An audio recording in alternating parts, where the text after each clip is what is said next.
time for your morning ice talk.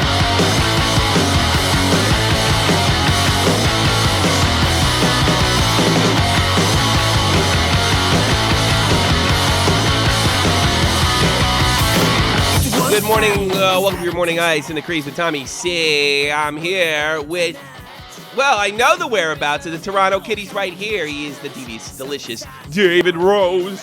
What's happening, buddy? How you doing, Coach? I'm angry as fucking hell. I'm aggravated, I'm sickened, and losers lose. Why do we know that losers lose? It is being reported, and thank God TSN crushed them. They crushed them. They threw them down to the bitches that they are. The Ottawa Senators players actually get Ron MacLean fired. Now, you could make a case to fire MacLean. Their record's been awful. They've choked in every playoff position. They're not a good hockey team. Their leader is lazy in the back, and he's supposed to be the second coming of Ray fucking Bork.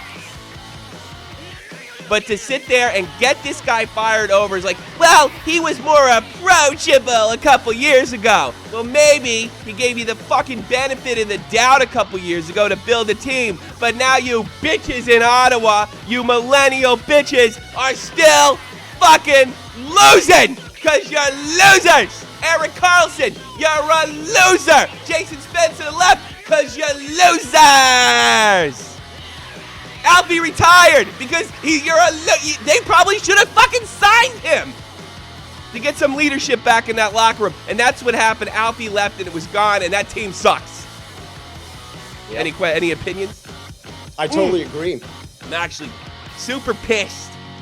Super pissed. And but good Coach, job. You can't criticize me. Yeah. My feelings are going to get hurt. Good fucking job over there. I also want to say that we're actually broadcasting in 720p because I fucking made a mistake. So I hope the broadcast ain't too choppy because my computer really can't handle it. But it's going to look fucking great. But I don't know how great it'll sound because I hate the slightest pop. Look, I'm so happy that they threw these guys under the bus. This is absolutely no way to run a hockey team, to let the inmates run on the sideline. I can't believe they didn't hire Dan Plasma. I mean, that would be the perfectly shaped vagina to send over there. And as Harrison Mooney really hysterically pointed out, here's what we're going to do. Here's the plan for Ottawa. We're going to give the puck to Crosby, which is the only thing he goddamn did. I still believe that Crosby was the coach over there. Look, you can't win. I want to say a few things about Paul MacLean's firing. Go ahead. Hit me. He's 56, and this was his fourth season as Ottawa's head coach. Mm-hmm. Now, he's the first NHL head coach to be fired this season. Mm-hmm. And he finishes his Senators tenure with a regular season record of 114, 90, and 35. Now, the assistant coach, Brian, I just had it here. Brian Murray. Yeah. He's now been put into the position of head coach, and this is something that he's quoted in this article that's on the cbc.ca website. Quote, I thought when he came here, he was a guy who related very well to the players. But that kind of drifted, Murray said. He became more demanding of some of the players and more critical of some of the players. End quote. Well, good. You got your wish because you got a big flappy vagina taking care of you now, yo pussies in Ottawa. Perfect for the pussy capital. Well, Vancouver, you're forgiven. The pussy capital of Canada is now Ottawa. Good with all you left-wing fucking pussies. Well, that's where all the politicians are, so that makes perfect sense. Good. It's good. Yeah. Nobody can say mean things to each other over there. I can. I'm in Germany. Americans can say mean things still, well, for the time being. That's the approachable, as if the value of a hockey coach, as the value of a leader in general is based on how he relates to people. He's not fucking there for aromatherapy. He's not there to get their fit. Why don't they take some courses on fucking feminism? Maybe they'll win more. They're there to win. They're there to do their job. They're not there to feel good. Hockey's a fucking battle. And that's why they lose. That's why the Sundin sisters lose. That's why the losers keep losing. Especially these highly skilled players, because they get their ass kissed right up until the NHL. And the only one that was able to overcome that. A mentality of entitlement. Yeah, well, the only one that's ever been able to overcome that, and he probably should have 7 Stanley Cups, was Sidney Crosby. He got 1. Eric Lindros, 0. Who just fucking retired? Who just retired last week? I went to the Hall of Fame. I remember it was Pete Forsberg. Came up the hard way, and I heard he was a surly prick, but he responded well to coaching. Had a great coach, and you know what? Who had more cups? Was it Peter Forsberg? Or Eric Lindros? Well, Eric Lindros it's like this is debate whether he's going to Hall of Fame. Freaking Forsberg comes up, boom, you're in the Hall of Fame. Now, some old school Leaf fans will definitely remember Pat Burns going on these amazing blow up tirades. Good. And I don't remember any of the Leaf players crying in the corner, huddled in the fetal position. No, because fucking after he left, Wendell Clark fucking finished the job. That's how they did things.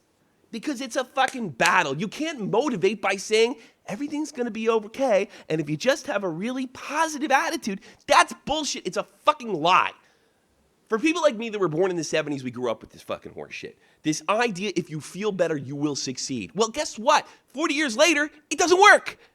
It doesn't work. So now we have generations of people that believe this type of stuff works. The Ottawa Senators don't win because they suck. They suck from the top fucking down. They suck from that curly fucking Swede's hair all the way to Rod MacLean's toes, or to Paul MacLean's toes. They suck because they can't respond to difficult situations. That's why they suck. Agreed. That's why. Do they have the talent? Yes. But here's the problem. You know, you're noticing there's more and more with skill players as they kind of rise through the ranks. If you don't have resistance in the way up in your career, it seems to be almost impossible, with maybe the exception of Wayne Gretzky, to be a leader.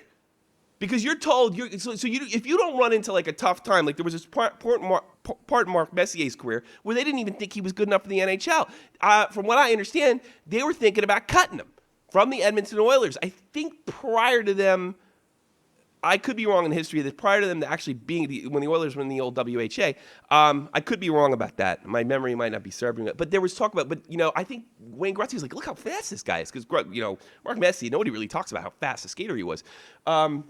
But there was a time where he had to kind of bump through it.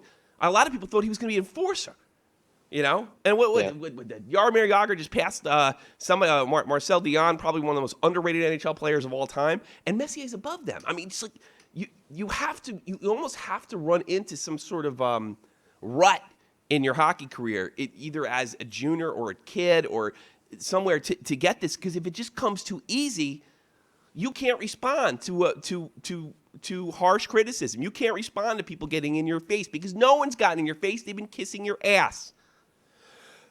And this idea that you could bring somebody in there that could just engage more, and that'll be a recipe for success is a fallacy. When Mike Keenan came into the Rangers in 1993 and would win the cup by the end of that season, at the end of 1994, you know what he did? He cut popular players. He couldn't get rid. He hated Mike Gardner, who's also on that top 10 list, by the way. He couldn't stand. Gardner never won a title, which is interesting. Gardner was a great hockey player, but there was something about him. There was something about him that Mike Keenan didn't like, and it turned out they won a Stanley Cup. I remember Darren Turcotte went. Mike Gardner ended up trading. Even the great Tony Amonte found his way into the Blackhawks by the end of the season. Talented players. Who did he trade him for? Fucking Brian Noonan, Stefan Matteau. And why did he bring? Because these guys respond. They're soldiers. So Erik Karlsson, who's had his rump kissed, and I don't even know. From what I understand, it's not even just him. It's not even just him. But I mean, it's widespread. It's the culture of the locker room has been corrupted. That's what it is. And it's going to continue to be corrupted. And it's fostered by management who doesn't put reins on these people. Yeah. So, Ottawa, congratulations. You're going to be losers for years to come. Just like when you started off one of the worst hockey teams, was in 1993, and you still suck. And you had I actually hear people talking about, well, I don't know if Alfie belongs in the Hall of Fame. He was fucking, he should be a first-round ballot Hall of Famer. It's ridiculous to say something like that. They never fucking put a team around him. By the time they did have a team around him, the male culture changed. Everybody's a big, flappy bitch. God damn it. Ugh. It's repulsive. Repulsive. It is. Repulsive. Speaking Do of you have any more repulsive, information? let's get your take on this. Bettman the other day was in Vegas, and the headline here says NHL allows Las Vegas to explore expansion interest. Woo! Another Bettman Sunbelt loser. I don't know. Are they officially in the Sunbelt? I don't know. Great. More money down the drain. It's like that scene in fucking Batman where the Joker sets all the money on fire. Yep, that's it. Yeah. That's it. We haven't learned. We haven't learned from Arizona, from Florida. There's no fucking market up there. People want to fucking get blowjobs from passerby hookers and gamble all their money away. They've been wanting to do it for years. Bugsy Siegel knew that, and that's what he created.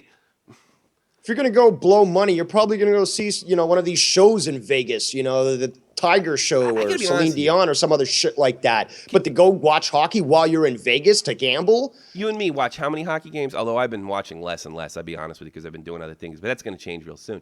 But I got to be honest. Okay, let's say, hey, Dave, I'm flying into Vegas. You flying to Vegas? Yeah, let's take a vacation together. Let's go. All right, the Vegas Jokers are playing. I think we might skip it, right? And you could go to Toronto and see a hockey game. I suppose I could do a DL game. Maybe I would probably want to go more than you because I live in Europe. Probably out of curiosity. Yeah, maybe. If anything else. But let's say this. Let's say I still live in New Jersey and I went to the Rangers the week before I went on the vacation, right? And then you went to a Leafs game. And it's like, why? No, fuck this, man. Let's go gamble, man. This is like a fucking $300 buy-in at the Aria. Let's go play poker, That's why people go to Vegas. They don't go there for hockey. This is just this is like Euro Disney. Nobody's going to go to it. Nobody goes. Disney half-assed. It's just, I don't understand. And unless they're looking to launder money, maybe that would work for them. Quebec. Oh, well, there's also a lot of, I wonder if the Canadian inflation actually scares the NHL and they're just going to, let's go by the old American. Our economy is doing quite well. Yeah, but isn't there a little inflation in the loonie? Not too much, actually. I love the fact that you call your currency loonie. That's more of an internal thing. Is it really? Because I didn't find out until my dad started doing business over there. He's like, they call the dollar loonie? I thought they call it the Canadian dollar. No. Well, if we speak to an American, we're not going to say, oh, do you have a change for a loonie? Because you'd be like, what the fuck are you talking about? Oh, really? We'll say dollar. I didn't know that till I was in my 20s anyway. A loonie. I was like, that's pretty cool. Fucking loonie. It's crazy. Yeah, we use a lot more coins up here than you guys do in the States. I mean, that Sacagawea dollar. Not as much as we do in Europe. We have 2-cent coins. 2-cent coins. The UU must have fucking cut a deal. They must have cut a fucking deal with coin makers. It is a joke. We have 2 20-cent coins, not 25. So you have to have 6 of them. Fucking guys walk around with wallets like this fucking big. So they can fit all these goddamn coins. And by the way, we don't have bills. We don't have bills for 1 and 2 euros. We have coins. And the 1 euro coin is slightly smaller than the 2 euro coin. Is that why all that Euro trash uses those man purses? Yes! It's not that they're gay. But that's okay if they're gay and stuff because, but it makes you look the currency. Do I have my wallet on me? I got my wallet. I'm going to show the thing, although this one's pretty new. And you can see this shit. I go through 3 wallets a fucking year because these coins destroy my goddamn wallet. And I don't want to look like a European girl. I don't. Is that okay? God, it is because you're a man. It's outrageous. It's outrageous. 4 people listening today. Thank you very much for joining us. I'm fucking angry. I'm angry at these kooky feminists. I'm angry at they're invading our man caves. They relegated. We're no longer the heads of the house. We're a bunch of stupid men. We're dumb. We're worthless. We're racist. So here you go. Here's your man cave. Go in your man cave. All right, I'll go in my fucking man cave. All right, I'm going to my man cave. All right. You've been down there too long. We're coming in. No! I just want to play fucking Halo! Ugh. Well, let's keep you on that mad rant there. Yeah. Last Thursday, the Leafs played against New Jersey and lost 5-3. And now we have a count of 5 jerseys thrown onto the ice. Yes. This last one was a Phaneuf jersey. Now, I quickly want to add some of the information that was provided in an article at the Toronto Sun.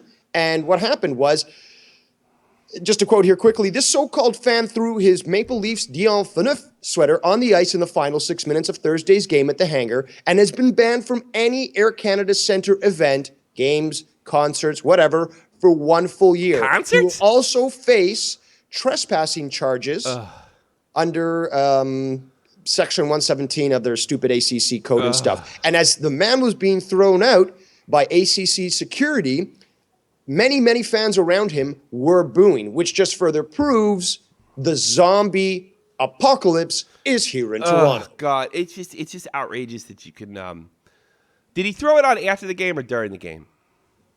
It may have been during the game. It was actually, it was 6 minutes prior to the end of the game. Well, I mean, there isn't too many Canadians in that area. You could probably afford to go to more than one game a year. So, like, just pick your game and throw your jersey. You'll be suspended for a year, and then fuck it. You probably But it was a can't afford pathetic tickets loss. anyway. Toronto technically should have won over Jersey, and they lost 5-3. So they showed him a jersey. You know, like here's the thing: it's just outrageous that they can pick and choose. It's not that he's throwing something in the ice. I think we could all agree that throwing things on the ice, especially during play, is unbelievably dangerous. But as a protest tool, and or the fact that certain things on the ice are allowed to be thrown on in certain situations, it's just like a whitewashing of. I don't understand. I respect the players that don't like it. I respect the fans that don't like it, and but I don't respect Canadian. The Canadian law is a joke. I mean, it's just so subjective. It's just ridiculous. It's stupid. It's not like there's a parade. It's not interrupting play. It's not nothing. And Toronto fans should be. Is the media whitewashing this? Is the media over in Toronto, which I wouldn't be surprised, are they saying like or alienating or attacking fans that are upset with the fact that this team is just unbelievably expensive? They never win. They're in a fucking great market and they're just losing. Find a way to lose. Or is there like outrage on the radio, on sports talk radio? Like what's going on there in Toronto? There is some criticism. It is, I guess, being held a little lower than it should be. And I think this is also indicative, this quote that I'm going to read now from this article, as to why we're not hearing too much about it. The truth is, MLSE was reluctant to talk much about the incident because of the greatness that is the Leafs nation. So what? What does that mean? The greatness of the Leafs. It doesn't mean anything. It means they're zombies and that they're willing to pay whatever it is. There is no Leafs nation. There's no such thing.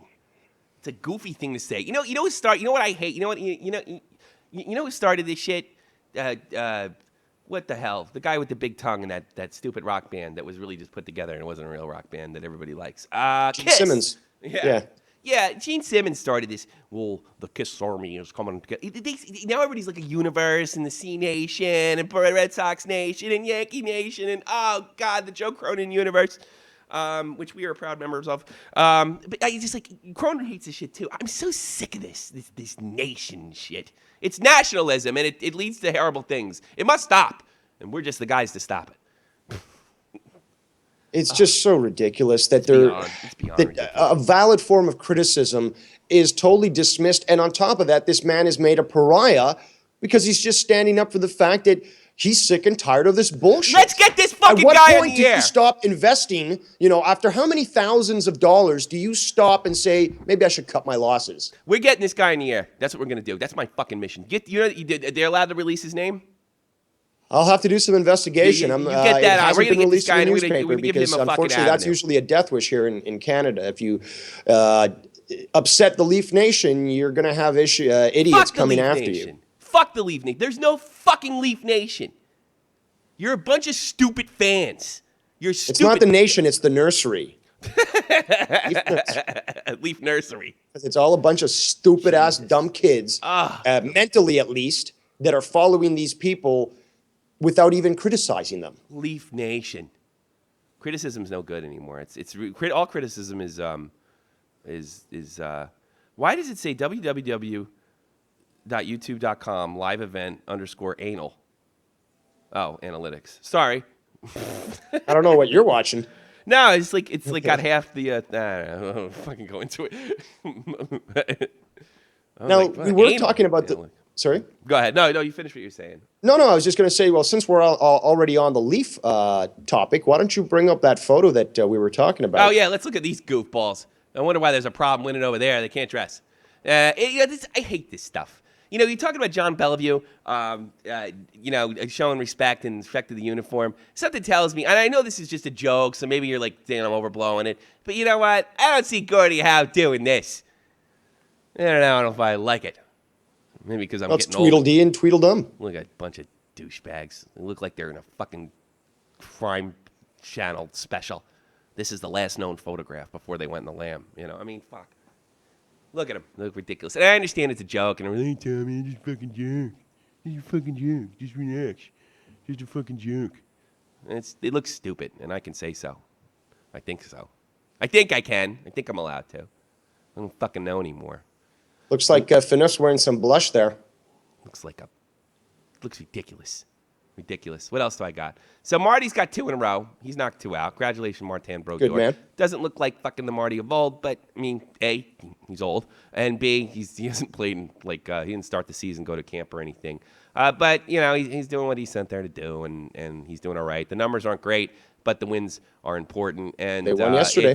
With the injury situation with the Blues, it's just, it could not be. We may go overtime today because I'm on fire, right? If I had this kind of fire on live, it might have been a good show.